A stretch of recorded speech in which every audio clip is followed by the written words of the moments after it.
Bismillahirrahmanirrahim. Assalamualaikum warahmatullahi wabarakatuh. Saya perwakilan dari kelompok 2 yang akan mempresentasikan tentang tugas pembuatan makalah tafsir Tarbawi tentang surat At-Taubah ayat 122 tentang menuntut ilmu sama saja dengan berjihad di jalan Allah. Kelompok kami terdiri dari Hadrian Cahya Kusuma Ma'ajidu, Muhammad Alvin Azhar dengan saya sendiri, Muhammad Mukhlasul Amal, Dani Ilham Pratama, dan Alvin Ilham Ramadan. Di sini kami akan membahas surat At-Taubah ayat 122. Mulai dari latar belakang terlebih dahulu, ayat itu turun ketika Rasulullah SAW memerintahkan pasukan untuk perang. Banyak sekali orang mukmin yang mengajukan diri kepada Nabi SAW untuk ikut perang dan akhirnya meninggalkan orang tuanya. Karena itu, Allah Subhanahu wa Ta'ala pun melarang hal tersebut dan turunlah ayat ini untuk memerintahkan kepada mereka untuk sebagian memperdalam ilmu agama. Berikut surat At-Taubah ayat 122 akan saya bacakan. A'udzubillahi minasyaitonirrajim.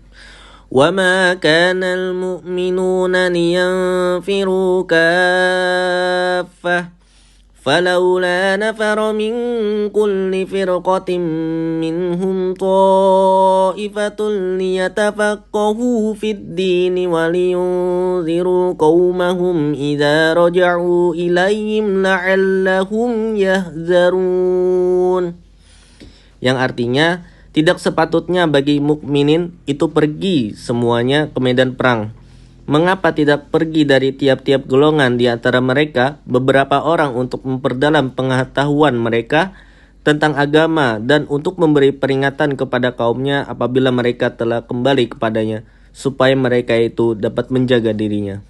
At-Taubah ayat 122. Ada dua tafsir, yaitu tafsir Ibnu Katsir dan tafsir Al-Muyassah. Dari tafsir Ibnu Katsir, ayat di atas merupakan penjelasan dari Allah Subhanahu wa Ta'ala mengenai apa yang dikehendakinya, yaitu berkenaan dengan keberangkatan semua kabilah bersama Rasulullah SAW ke medan Tabuk. Segolongan ulama salaf ada yang berpendapat bahwa setiap muslim diwajibkan berangkat dengan Rasulullah SAW apabila beliau keluar berangkat ke medan perang. Untuk itulah firman yang lain disebutkan seperti dalam ayat 41 yang berbunyi Infiru hifafa wasiqal. Berangkatlah kamu baik dengan rasa ringan maupun dengan rasa berat. At-Taubah ayat 41. Kemudian dalam ayat berikutnya disebutkan oleh firman-Nya, maka nali ahlil Madinah wa man haulahum minal a'rabi ayyatakhallafu 'anir Rasulillah. Tidaklah sepatutnya bagi penduduk Madinah dan orang-orang Arab Badui yang berdiam di sekitar Madinah, yang di sekitar mereka. Surat At-Taubah ayat 120 hingga akhir ayat. Tafsir Al-Muyassar, tidaklah pantas bagi orang-orang mukmin untuk pergi semuanya berperang melawan musuh-musuh mereka, sebagaimana tidak pantas untuk berdiam diri semuanya. Mengapa tidak pergi berperang dan berjihad dari tiap-tiap golongan itu? Beberapa orang yang mencukupi dan tercapai maksud untuk agar orang-orang yang tidak ikut berperang dapat memperdalam agama dan mempelajari hukum-hukum tentang agama Allah dan apa yang diturunkan kepada Rasul-Nya.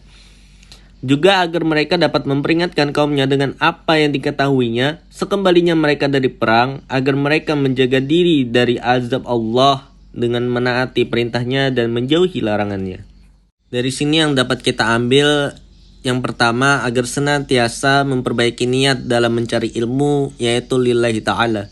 Mengingat keutamaan yang diberikan oleh para ilmu, bahwa setara dengan jihad fi sabilillah. Yang kedua, pentingnya menjaga ilmu dan mengkajinya secara baik dan benar, agar bisa diajarkan pada generasi berikutnya, serta dapat memberantas kebodohan.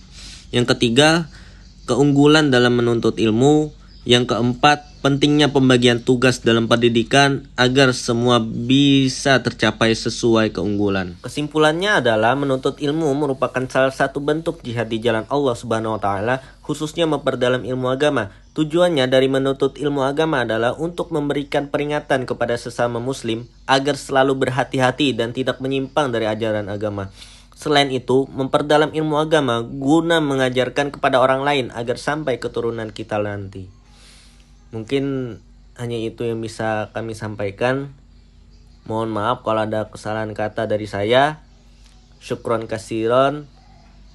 Minal taufiq wal hidayah. Assalamualaikum warahmatullahi wabarakatuh.